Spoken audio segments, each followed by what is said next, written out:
Hi, everybody. Thanks for joining us this evening. This is John McDougall. I am the event coordinator here at Murder by the Book in Houston.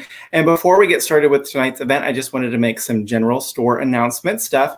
First up, we are open. So if you have not come to visit us in a while, the store is open. We've been open for browsing for almost a year now. We just sent out a newsletter kind of reminding everybody and updating the front page of the website just to remind you that we are open. We hope that you will come in and see us.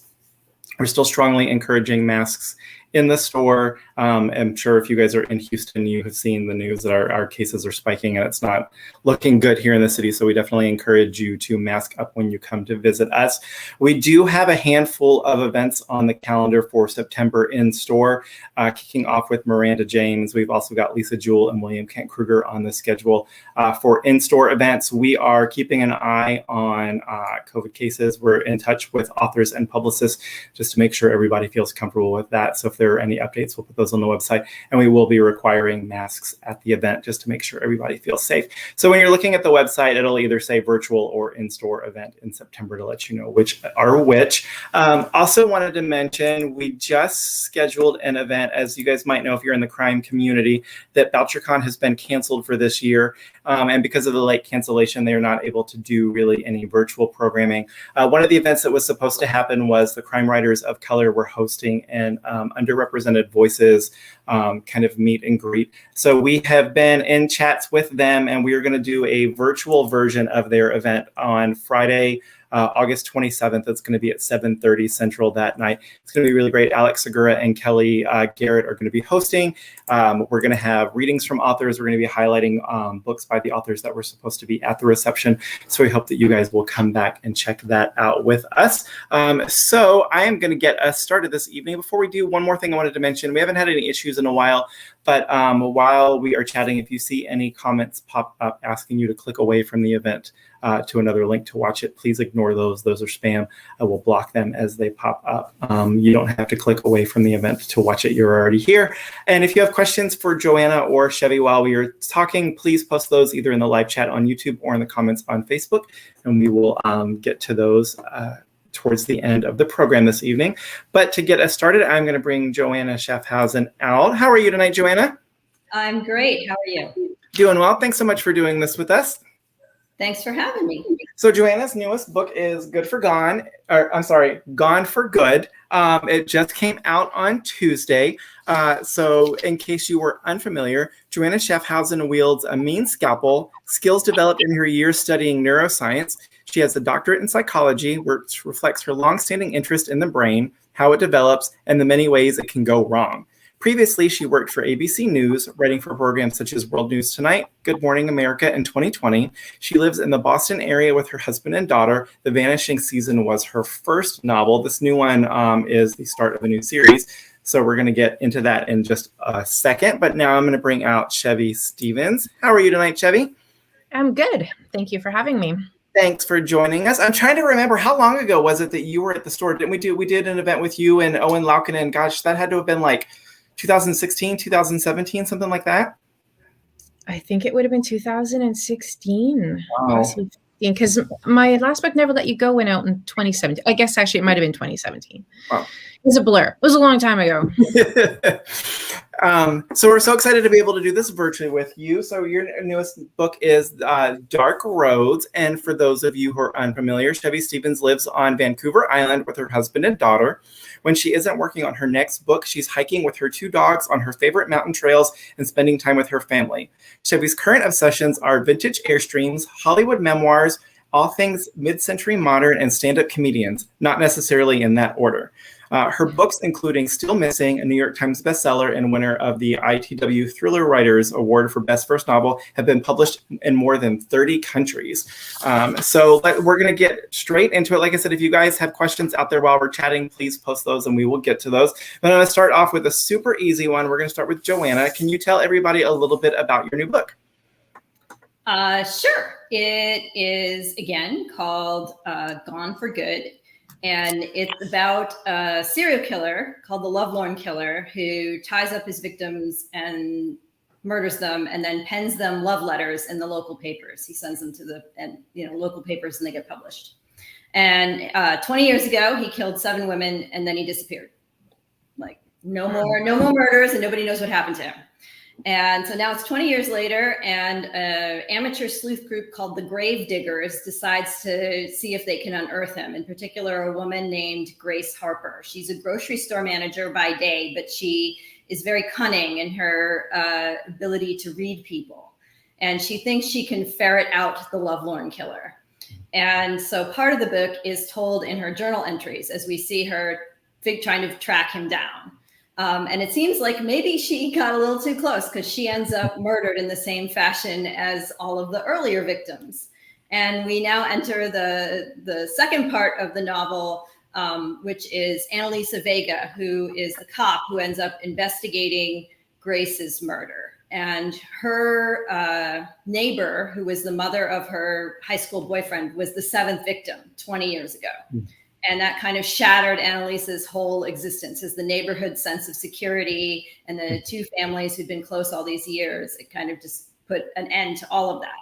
And so the case brings up a lot of memories for her as she's trying to figure out, like, did Grace figure out who the lovelorn killer is? How did she do it? And so the two narratives kind of converge as both women are tracking the same man from different angles. Yeah. Perfect. And how about you, Chevy? Can you tell us a little bit about Dark Roads? Yeah, Dark Roads is about a young girl who's growing up alongside a very infamous highway, the Cold Creek Highway, which is loosely based on a real highway in BC called the Highway of Tears. And she has trouble at home. She's an orphan, and she has a very domineering uncle. And she runs away and inadvertently fakes her own death on that highway. And meanwhile, or two narrators, I also have the two narrators. I have Beth, who comes in later after her own sister is a victim of the highway. And while she's trying to solve that case, her story converges with Haley's story. So it's the two women that are entangled because of this highway. Short form. So Chevy, you mentioned in an interview that you had several books that you were working on that didn't get off the ground before you did Dark Roads. Can you talk a little bit about, like, how, when you're working on something, like, how do you know, like, when a book isn't working? How do you know at what point, like, it's time to put it aside and pick up something else? Usually I'm completely sick of it by then. I've tried several things. If I can't get past those first 100 pages and they're just not going, it's like your foundation for a house. I can go back a few times and go, okay, well, maybe I can try this. And then usually it hits a point where, my editor will suggest something else and I'll be like, I'm just done. Like, I just know that it's a faulty premise. And I would like to think that I'll recognize those things earlier each time, but each one seems to have a new, like, oh, that was the warning sign. And it seems to always be a little bit different locations. But this time I'm really trying so much harder to really focus on premises. I always think I do, but what I haven't realized for me is old crimes don't work well. I have to, mysteries just really lose steam. So I have to have a really fresh, raw, present danger. And, the more books you have, the actual harder that gets, because there's only so many. And also, what is everyone else doing? Well, that's been done. And so to try to find that new, creepy, strong premise took a while. But yeah, so I had two different concepts in those 2 years. And I took quite a long time to try to get them right, and they just weren't. So no regrets. I look back and I'm like, I kept two names. Do you think that those stories are anything that you will return to at some point, or are they just like dead to you and they're in a drawer and that's where they'll stay? Yeah, I pulled one out the other day and I was like reading the opening. I'm like, this is really good. Why did I ditch this opening? And then I get to like chapter 3. I'm like, oh, that's why. I sometimes will use an image or a certain scene or something that came to me in there. But usually they died for a reason. They just weren't happening. Yeah. Plus I'm bored of them. And so, Joanna, with this new book, you're starting a new series. So what was it like jumping into something fresh after you're 3 or 4 books into a previous series? Well, it's fun. That's the short answer. And I had kind of a similar experience to Chevy. And I wrote the first 3 books in my series before the first one even came out. So I had a gap there because they were, in the publishing pipeline, and I was, looking around for something else to write because I was ahead. And so I wrote a book, and my agent said, no, not that. And I'm like, okay, well, I'm going to try this other thing. And she's like, okay, yeah, that sounds like a good premise. And I wrote like the first 20,000 words, 30,000 words. It wasn't getting off the ground. Yeah. And so I started over, and I tried it again, like with a little different angle. And I wrote the first 20,000 words, and nope. And that third time I was so tired of it. And I still think it's an interesting premise. I just can't make it work. And so one day I said, what if an amateur sleuth set out to find a serial killer and she caught him? Like, it worked. And I sat down and I'm like, I'm just going to see how that works. And I started writing, and like the book was done in 12 weeks. Oh, wow. After everything. So like this one was a lot of fun to write. It was easy. It just flowed. I really enjoyed it, especially after struggling with the last one. Yeah. So yeah, it was fun. It's a different setting. It's in Chicago instead of Boston. I love Chicago. I got to visit and like tour the police station and all the weird neighborhoods and stuff. It was a very different tour of Chicago than most people know. So are you going to be bouncing back and forth between the two series now? For a while, yeah. So then my next one comes out in January, and that is book 5 in the first series. Can I ask a question? Yeah. Yeah. I'm just curious. I love true crime podcasts, and I know a lot of them, they'll have Facebook pages for crime groups that are like, I think there's an Death in Ice Valley one, and they're like consistently trying to solve that. Did you join any of those? I didn't. I don't know that I would be a very good true crime investigator. I mean, I did a little research into, how they go about it and what their different methods are. I think, they're not so good at solving things as big as like a serial killer case. What they are good at actually is finding missing persons. Right. Because there's so many missing persons out there, and they get, only so much police time and resources. Mm-hmm. And, these are people who have some free time on their hands, and they're willing to like dig through the databases and stuff. And I think one of the most brilliant gets that I uncovered like in a story was this group who had managed to ID a dead man. He drowned and nobody knew who he was, but he was wearing a family reunion t-shirt. But it wasn't his family is the thing. But the true crime sleuths, the amateurs, figured out whose family it was. And how this guy was connected to them, and how he ended up, like it was his roommate or something. Like they ended up figuring out who he was through his t-shirt. And I thought that was really cool. That is cool. Yeah. We got to host Billy Jensen a couple of years ago. He helped, he was one of the researchers that worked with Michelle McNamara on I'll Be Gone in the Dark. And he wrote this book called Chase Darkness with me. And it was all about kind of a little bit about that experience, but also too about being able to use like social media to solve these crimes. And it was so interesting to hear him talk about that whole world and just all of that. Yeah. And that's with Paul Holes was the other investigator on that one, I think. Yep. They have a podcast that's really good too. I love Paul. Usually that's about that going backwards on DNA, how they're using that now to find like 6 cousins and moving back. Yep, that's how they ultimately got the Golden State Killer. Yeah, I'm gonna do that more. Forensic genealogy, it's unearthing everybody. Yeah, that's why I'm not on DNA. There's things I don't want to know. Yeah, how many serial killers are you related to? Right? My dad was in the Navy. I don't know. So kind of speaking of kind of true crime stuff, Chevy, you mentioned, obviously, the book was kind of inspired by The Highway of Tears, which is real. But you said, before you had tried to avoid using kind of any real life things as inspiration. And so kind of tweak this a little bit. Can you talk a little bit about that? Yeah. have an internal wrestling often with what we write. You know, we write about what scares us, and I am thinking of scary stories. But being somebody who listens to podcasts and that, I'm also aware that there are true victims in this world who are suffering, who have had real things happen in their lives. I never want to be macabre or be all like, "Ooh, that was a good one." You know, I always try to be very sensitive to the fact that I am writing fiction, but this is true for people.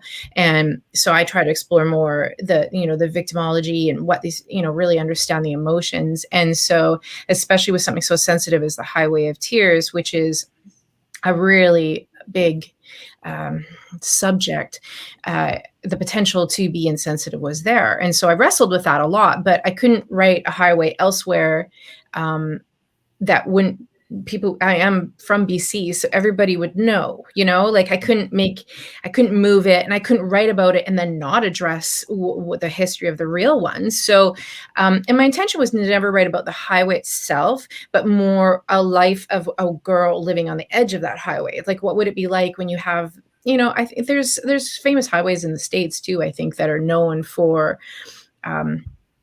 consistent crime. And I think often it's remote locations where there's not a lot of traffic, where there's no bus routes or other ways to get place to place. And unfortunately, it leads to a certain type of predator. So I wanted to be really careful to that. So I made up, I created a town, which I sometimes do anyways, if I'm going to have really awful events, because if I'm going to have one character really talk bad about a town, I don't want it to be a real town. So I changed a town. I made it more center.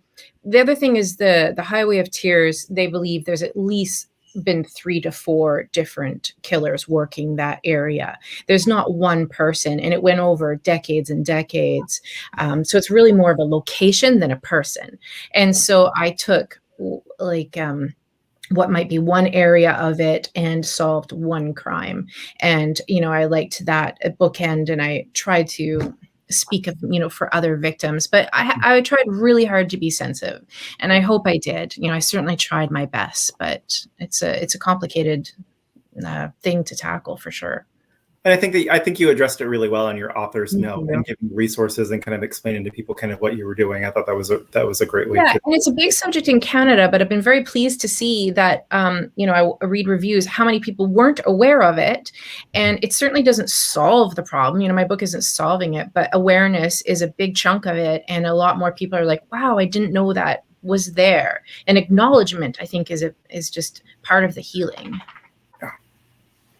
So, Joanna, you mentioned, the new series is set in Chicago, and so clearly not a place that you can easily make up. Do you ever take kind of inspiration from kind of real life events? Yes, a lot of my books have elements of a true crime in them, but then I change a bunch of details. So, my previous book that came out last January is called Every Waking Hour, and part of it centers on the deaths of a housekeeper and a young boy in a house in Pennsylvania, and they're both murdered, and what happened. And so there was a housekeeper and a boy who were murdered in the house, but it was in Nebraska, I think, and that's all the similarities that you have. The only other similarity was in the real crime, the housekeeper's family felt like the boy got all the attention because his family was wealthy. And that, it was very much about who killed him. And he got named and he got lots of sympathetic news articles, and she was just the housekeeper. Right. So that element I also kept, but everything else about the crime, what the motives were, who did it, where it was, the particulars of the boy and the housekeeper, none of that was the same. So I'll do that kind of thing. And for Gone for Good, the main serial killer has elements of several serial killers, like BTK a little bit, Dennis Rader, the Golden State Killer, and a few others that are sort of blended as an amalgam to create a new one. I had an officer once tell me, he said that no matter what you can think of, it's been done. So it's kind of like we're probably going to echo or haunt, some crime somewhere because it's been done. So yeah, pretty much. I will say there's one local one where the dog accidentally framed somebody for murder, and I'm like, I haven't seen that. That's a good one. It was the police dog. So even better. Yeah, well, cop dog. It was a person who'd been dismembered. And so they were looking for, it's kind of gruesome, like looking for pieces of the body. And they had the dog in there sniffing around. And then they had a suspect where that was his brother. They suspected his brother and they were looking in the car to see if maybe the brother had carted away some pieces of his murdered brother. And the dog jumped in the trunk and then alerted. And sure enough, they found like blood and tissue in the trunk. And they're like, you did it. You were hauling around your dead brother. And they arrested him and all this other stuff. And it turns out that the dog had the tissue on its paws from looking elsewhere. And so it planted the evidence that it then alerted on. That's an interesting scenario. Right? Yeah. I mean, I'm done with that for sure. I mean, it destroyed this poor man's life. He lost his job. Like, he was arrested and like they were going to trial, and he only was let go when another man confessed to the crime. Oh gosh, he probably never looked at a German Shepherd again the same. I know, right? Every time I back. No dog. We're a cat family now. Yes. But yeah, I'm thinking like the dogs need to wear the booties too. Yeah. Like booties. Yeah. Or those little hazmat things. Yeah, obviously. Yeah. So let's talk a little bit more about research. So as you mentioned, your serial killer, Joanna, is an amalgam of other serial killers. So what kind of research do you do to like pull bits and pieces for your story? Well, I scare people with how much I know about serial killers because I've been writing about them for years now. What don't I do other than going to the jail and talking to them? I have no interest in really talking to them, but I've read the FBI monographs. I majored in psychology and neuroscience. So I've taken like criminal behavior classes. I've talked to cops. I've done a little bit of everything. A lot of true crime consumption, books, journal articles, about where they try to get to the biology of what makes people like this. Hint, we don't know. Like, there's clues, but we really don't know. I think the most disturbing thing is you're probably born that way. That's what it's more and more seeming like. Mm-hmm. And how about you, Chevy? Let's talk a little about your research process, and especially with this one, with kind of the outdoor survival skills. Yeah, I definitely had to research that. Yeah, I grew up on a ranch and stuff, but I am not outdoorsy. Sure, I like to take my kayak down to but I like my husband to drive us there, and then like I'm not roughing it is not my thing. I work too hard to go backwards. I don't want to make my life harder. So I watched YouTube videos. I read. I mean, the internet is just so amazing for all that. Plus, I actually do have a husband who likes to fish and thinks that hiking in freezing cold water and setting up a tent is really fun. So I ask him questions. I have a brother who has dirt bikes. It's often just people in our own world. I have a few. You get a few police sources that like to chat, and so you talk to them. And then, but mostly it's online. It's videos. I read books from really cool ones, like a woman who built a cabin in the woods. I think it's fascinating. I love the idea of being that kind of person. I'm just not that kind of person. So just research. Well, it was very authentic. I just finished the book yesterday. And I loved it. Thank you. Yeah, that was, I don't think it would make me any better at it though. If I had to do all that research, I'd be like, what page? Why doesn't my cell work? Yeah.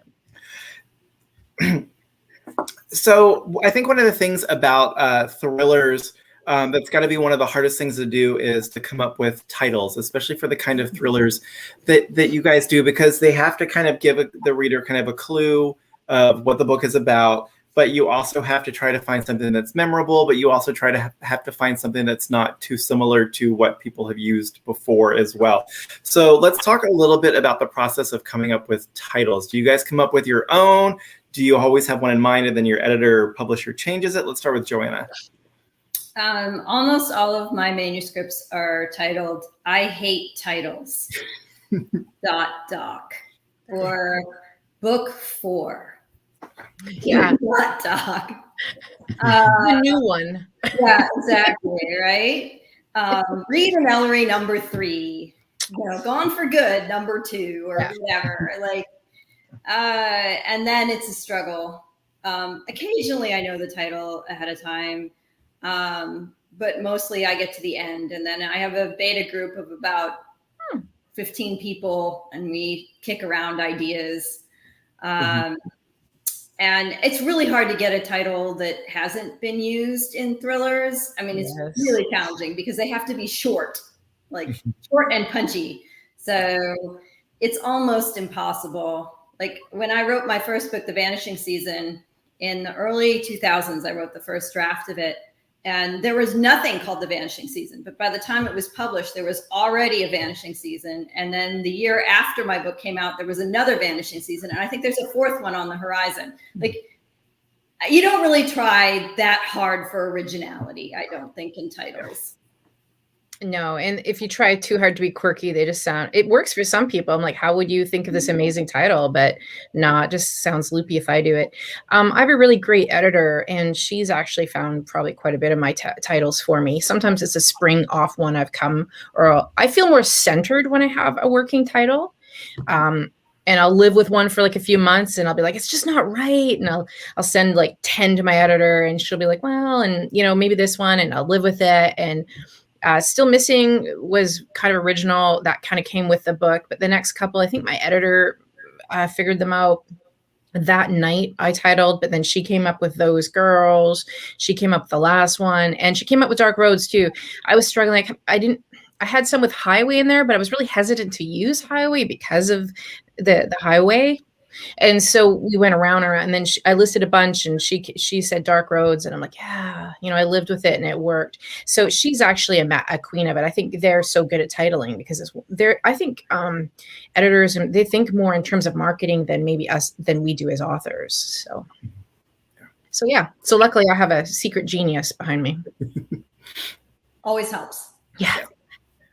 So you both mentioned that you have kind of 2 narratives going in the book. As you were writing, were you guys working on both narratives at the same time, or did you do one and then work on the other one? Let's start with Chevy. I did not. Sometimes I'm not exactly sure when I first start a book. It will take me a bit to figure out who's going to tell it and how they're going to tell it and who's going to tell which part of it. I think I initially started with Beth, my older character, and then it came in that it's not enough story. When you have these really tight contained stories, it's often not enough for one person. Your book's going to end 50%. It's kind of like you need somebody to have the other half of this. And I also really love when you have 2 characters, how you can ping pong. One can know something. I think that is so effective for suspense, because one can know something that the other doesn't, and they can move around in different parts. Like when you have one trapped on a mountain, the other one can be off doing things. Yeah. So I do write them. Well, this one was different because one comes in later, but I don't just write all one character and then write the other character. I'm usually familiar with both of them and then trying to figure out who's going to be what part of it. And the last book, Dark Roads, was the first time I had one character in third person. Typically, I've always been first person. And my editor suggested that because I had 2 females that were close in age. And so one way to differentiate their voices was to make one third person, which was really weird for me at first. It's like when you type on a keyboard you're not used to, it'd be like, change. And then I've come to like it. I like that it's just a different way of, you can step back a little bit. I think it gives you it's still close third, but my dog. So I like it. So the one I'm working on right now, it's feeling like it might be just a third person book. So that's where I'm going with it right now. Yeah. Mm-hmm. It's usually a lot of error though. Yeah. For me, I'm pretty linear, and But this book starts with Grace, the victim, and the amateur sleuth, and that is where I started it. Although I think the first part I wrote ended up being like 20% into the book. Like I moved her narration around a bit, so that was the first part I wrote, and it didn't end up on page 1. But I did start with her, and the idea of the amateur sleuth who caught the serial killer and then lived to regret it. And then later, like, who would be investigating this case? Well, somebody with a history with it. And then Annalisa came in. Yeah. Yeah, it's like often we have the premise and then we have the idea, and then we're finding the right kind of people that would fit that idea. And then who's going to tell what? It's like a little, I wish, I don't know about you, but boy, I wish I could just sit down and just have it all. Just know everything. I wish it didn't take so many mistakes to find the right way. Yeah, you'd think it'd get easier, but it really doesn't. No, it doesn't. No. So it sounds like you guys are both more on the pantser end than the plotter end. Ish. Yeah, I both. I call myself a plantser. Yeah. I'm not sure what I call myself anymore. Yeah, usually the premise is the biggest part of what everything goes into. And then after having written, I've been with my editor for 13 years. There's a certain amount of comfort level that we can talk about who, what, when, and then the rest will just kind of unfold. I don't have to say how it's going to end or how it's going to wrap up or what's going to happen in Act 2 because I don't know. And I've really learned that the more detailed my outline is, the more it's going to suck when I have to chuck out all of that because it didn't work. So the more you try to pin yourself in, I think it's just, it doesn't work for me. So luckily I have that. But I mean, there are certain authors, depending on where they are in the career, they don't have that luxury of playing around. They do have to have an outline. But yeah, I'd be happy if I never had to write another outline in my life. Yeah, I feel like if a plotter knows every scene, A, B, C, D, E, F, G, all the way to Z, and the pantser's like, A, and go.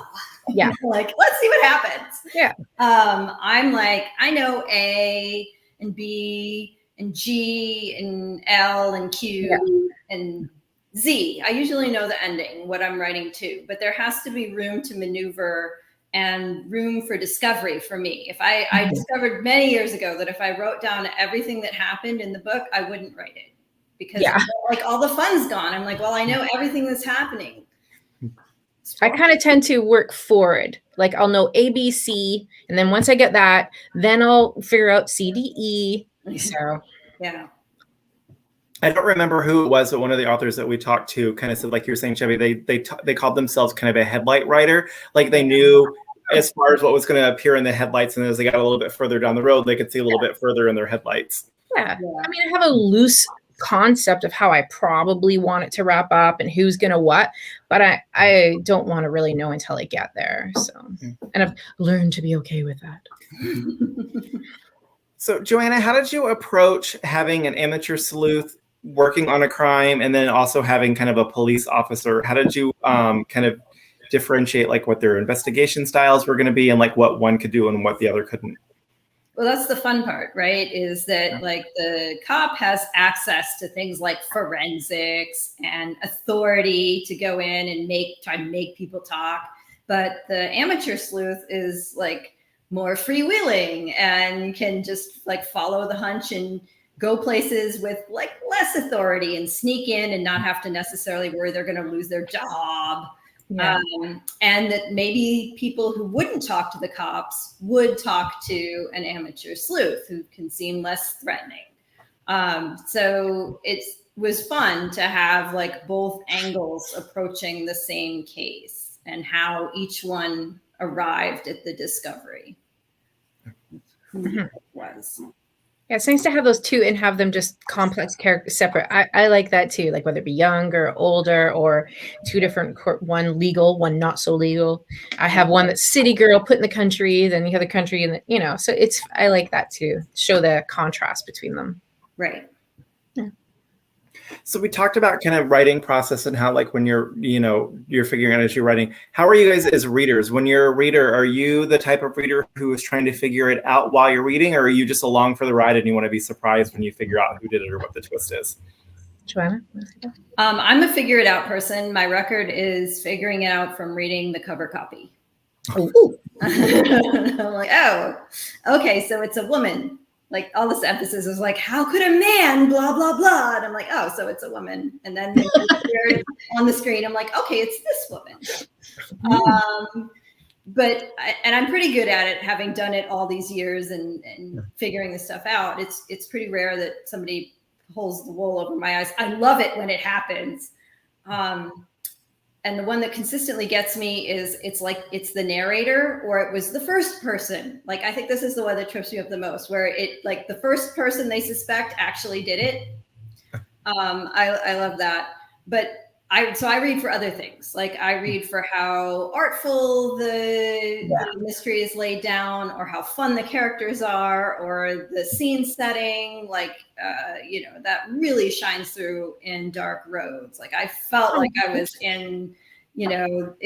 on the dark roads late at night and in the woods. And then when it was really cold, and Haley's like struggling with Wolf, I'm like, oh no, I feel cold even in the 90-degree heat. So when an author can do that, I love it. So that's what I read for.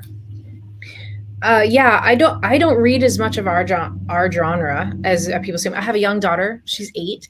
So typically, when I've written all day, I don't really get a lot of time to read in the evenings, which would be great. But I don't. By the time I've been writing all day, I just don't have the brain, the intelligence to do much. I'll tend to stare at TV or TikTok, or I'll hang out with my daughter, or we do things. So I don't read anything complex in the evenings. I find I don't have the attention span for it. So it's big, well known throughout my friends that I'm a diehard romance fan. So I know nobody sees that, but I'm a girl for the romance. But if I read ours, I download a lot of samples of books, especially ones that I know are doing well, because I'm trying to see what the style is, what the voice is, how they're opening, what's their hook. So if I do read in our genre, I'm not so much concerned about the twists or anything. I'm kind of studying the craft. And like Joanna said, for something that just kind of takes you away, I love I'll be really impressed with the language, or just the way somebody's telling a story. Like Taylor Jenkins Reid's is my current book crush. I think she just has an amazing way for language, and so I can just appreciate that. I don't even really care so much about whether the plot makes sense if I can just enjoy their words sometimes, just how it's put together. So who are some of your favorite romance writers? And that's even hard to say, because I read so many of them and they're often Kindle Unlimited. So I think sometimes their names are like just blend. I just read there'll be like a hockey team, and then I'll read the book about every member of the hockey team. So I often don't even know the names. I just it's like the books, they have names like the hockey player, the hockey player part 2. I'm like, it's my version of the really junky garbage candy chocolate bar. But I also don't think romance writers get enough credit, though. I think that what they do is very hard. I think people often assume, romance writers. I think it's really difficult, and I don't know if I could do it without it not seeming really silly. They're really good. Yeah. I mean, I don't read as much romance now as I did when I was younger, but my parents are both still big consumers, including my dad. Oh, that's great. I like that. Yeah, he likes Regency romances. Oh, he likes our used bookstore when I was a kid. He used to go every weekend and pick up a new stock, and all the women who worked in the store knew him. Oh, and they would chat about their favorite authors and stuff. And one day he went in, and it was a new person working, and she saw him browsing the romance rack, and she tried to steer him over to the Tom Clancy. She said, "No, dear, yours are over here." And he's like, "I think I may surprise you." And sure enough, he checked out with a big stack of romance books. Yeah. But romance is pretty polarizing, I'm finding out. So there's a romantic subplot in Gone for Good. And some people are really loving it, and it's like what makes the book for them. And other people are like, I don't like romance in my thrillers. Yeah, I've come across that with my reviews of this one too. I haven't had a ton of romance in my thrillers because typically you're on the run for your life. It's not when you're like, hey, you don't fall in love, so much. Usually they're escaping bad husbands and stuff. So I did have that. And for this one, because I needed to also explain why one of my characters is spending so much time with Johnny. Originally, she was older. It didn't make sense that she was hanging around with a 21-year-old kid. So I like it. So it just made sense and it worked it in there. But it's interesting. My readers will either really like that or they'll be like, what was with the romance? They didn't want that in a thriller. So, yeah. People have opinions. Yeah. But sometimes we have to do what helps us connect to that book too. Like I've had problems where I'm really struggling and I have to like somebody to make me want to rewrite it. So if I have to make some people to fall in love to get me to that, that's what's going to happen. So, well, as I told somebody when we were talking about this, is I think in reply to one of the conversations I got tagged in, like resex, love, companionship. These are some of the main motives why people do this. Yeah. So if you take that completely off the table, like you're handicapping yourself in a way. Yeah. So I'm scrolling through. We got a couple crowd questions here. So Leslie says, hi, Joanna. You're one of my favorite authors. She read an excerpt of Gone for Good about a month ago, and it was amazing. She's going to pick it up tomorrow. She wanted to know, how long did it take you to figure out what your story would be about? So this is not long at all. Like I said, I was struggling with this other premise that I still think is really fascinating, but I just can't make it work. And I just kept starting this other book over and over and over again. And then I said, you know what? What about an amateur sleuth who's hunting a serial killer and catches him? And I literally, I didn't do any research. I didn't spend 3 months thinking about it and working it out. I just sat down and started writing. And then 12 weeks later, the book was done. That's awesome. 102,000 words of it. Wow. So, that one, it was just really easy. And the characters were fun and it all flowed. And every day I did my 2,000 words or whatever. And that's like the unicorn of books. I know. I just finished the sequel, which is the hardest book I've ever had to do. So yeah. Of all mine, that night was my easiest. That was the one that I was like, am I seriously but I was pregnant. And obviously this isn't something I can recreate for every single book, but I had the most amazing mental energy. I could focus, I could work for hours, but that was my unicorn.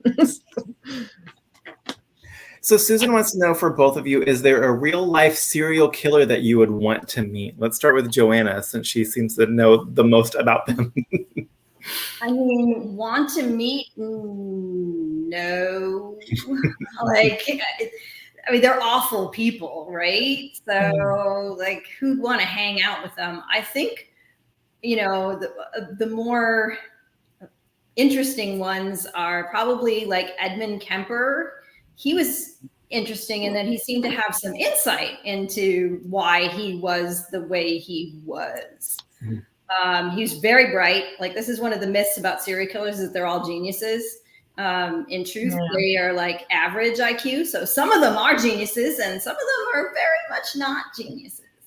But Edmund Kemper was on the smart end, and I think he could be interesting to talk to, although he's legit huge and terrifying. So yeah, I think that's it. I'm pretty even if they were behind jail, prison, and we were protected, I don't want to look into that evil. I just don't even want to see that. I don't want to be around it. I feel like I would just be I feel like I would be just quivering with the everything bad about them. I don't think I could be around that.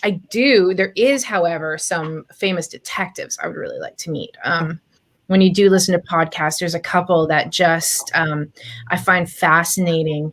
I think they're really some of them are just so incredibly good at how the rhythm of their voice. If you even hear how they talk or how they work a case and how they'll stay on it. I love the ones that would be started here and they're old and retired and they're still packing that box to their office and they find the guy. I love those ones.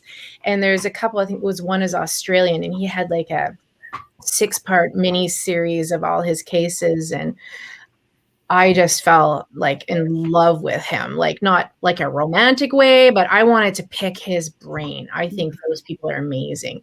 And of course, there's a giant cost to them personally to do what they do. They often have a lot of PTSD after, but I think some of those are brilliant people, male or female. Yeah. No, I saw one true story once about a guy who was like a patrolman. And like stumbled on this case, and he thought it was a murder, and other people thought it wasn't a murder. And like he worked his way up through the ranks, and I think eventually he ran for office and like became the DA. And when he finally had the power, he's like, you know what I'm doing? I'm going and reopening that case. And I love that. I just love those tenacious stories. Like all those years later. Yeah. It took him like 20 years, but he finally solved it. It must be so satisfying for them too. Yeah. So Joanna, Leslie wants to know, are you planning on more than 2 books in the Annalisa Vega series? You mentioned sequel, or is it kind of up in the air? No, I'll be starting work on number 3 probably in a few weeks. Yeah. So there will be a 3rd. Would you ever write 2 at once? Because I've heard some series authors do that. I don't know how they do that. Okay.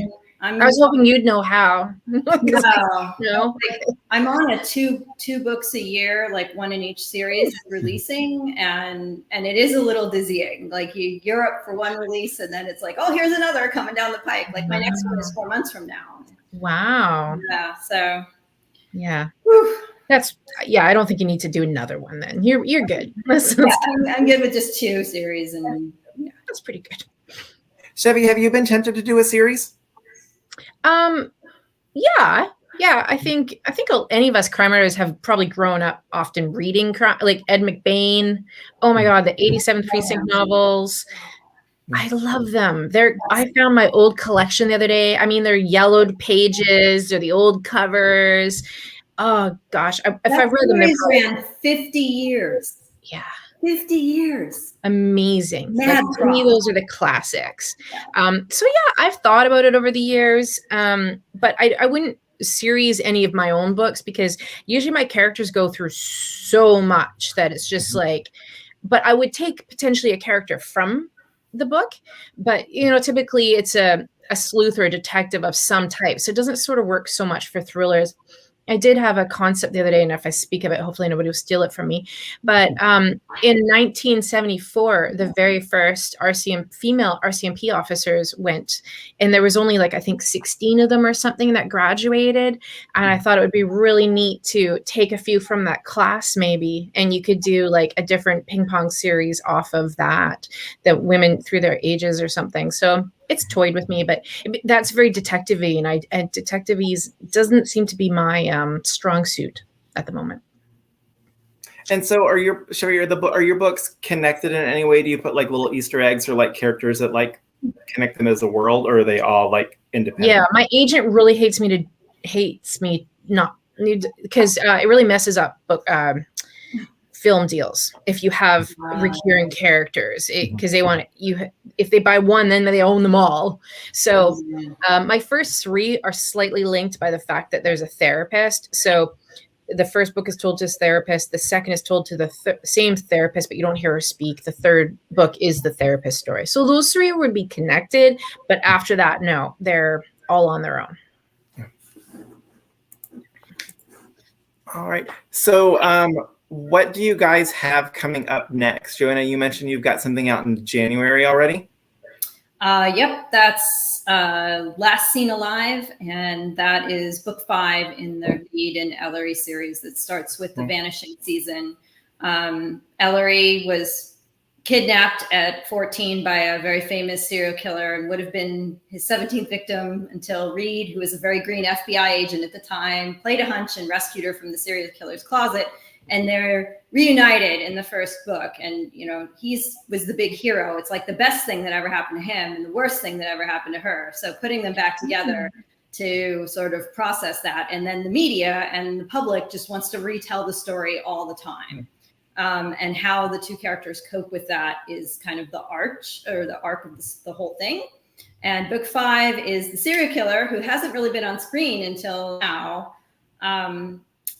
says he will give up the remaining bodies if his only living victim comes to see him. And she's a cop now. And he's like, I'll tell you where they are. And so all of the families who are trying to bring their, lost girls home are putting pressure on, and the media really loves the story. Like everybody wants her to do it and she's not so keen, but then a fresh body turns up with the signature and we're off to the races. That's an interesting premise for sure. Good moral decisions there. Yeah. And how about you, Chevy? Me too. So I'm working on a project. This one's different for me in that I've always really loved nostalgia. And so I didn't initially set out to set my current one in the past, but it's a take on like a home invasion, but it's a couple who are hijacked by another couple in an RV. And because the closed caption, it's like the road trip from hell kind of concept that I wanted to, it came from a dream. I just had this image of an RV going like crazy down a road. Mm-hmm.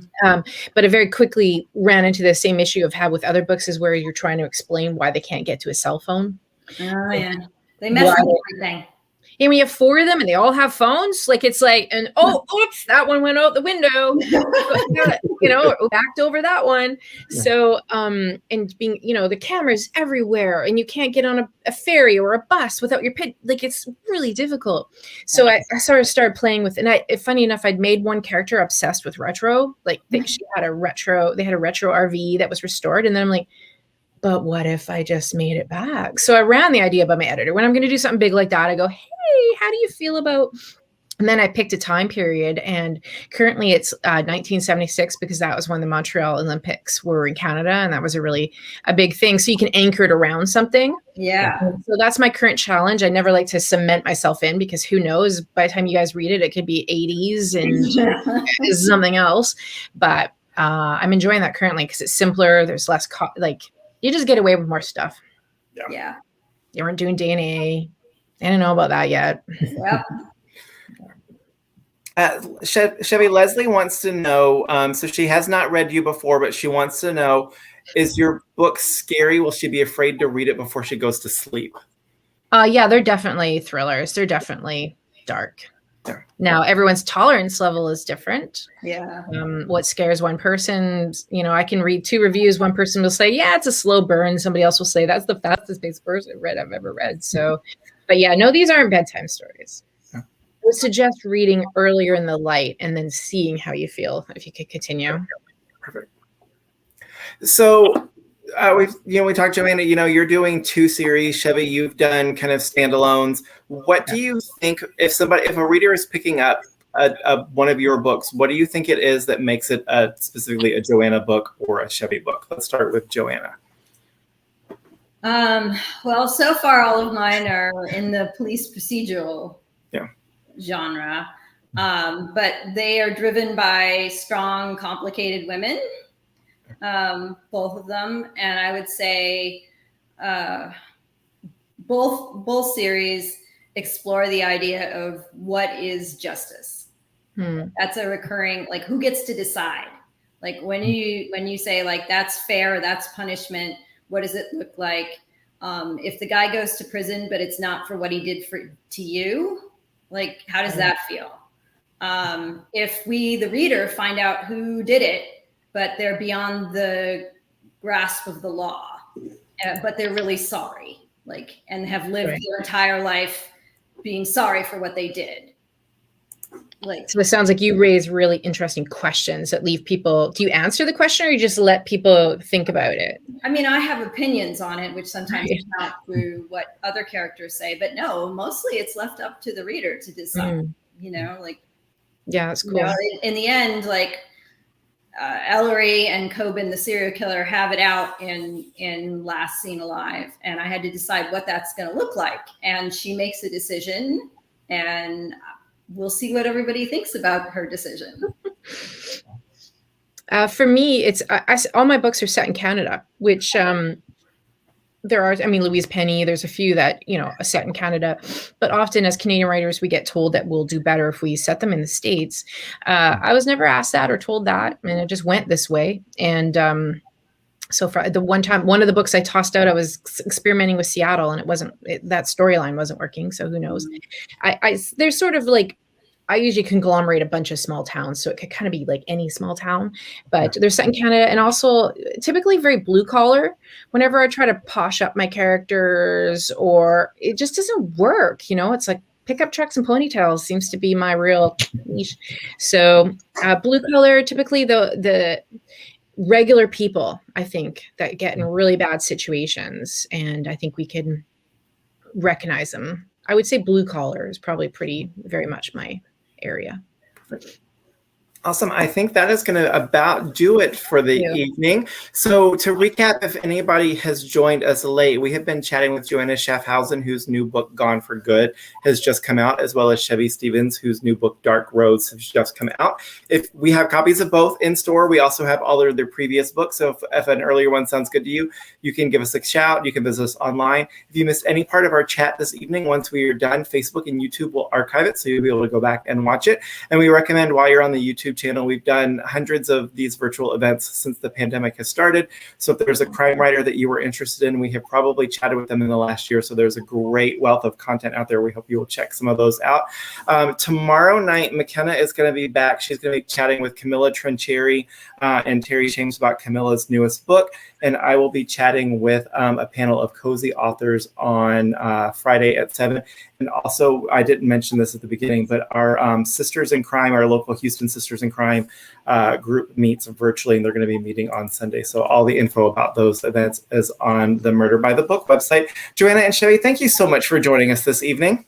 Thank you. Hopefully I'll actually get to see you guys in person again one day. Yes, definitely. We would love that. And the Canadian border's open now, right? Didn't it just open like So we'll see how that goes. Yeah, for now. Yeah, for now. You guys have a good night, and we'll see you soon. Thank you very much. Bye. Bye.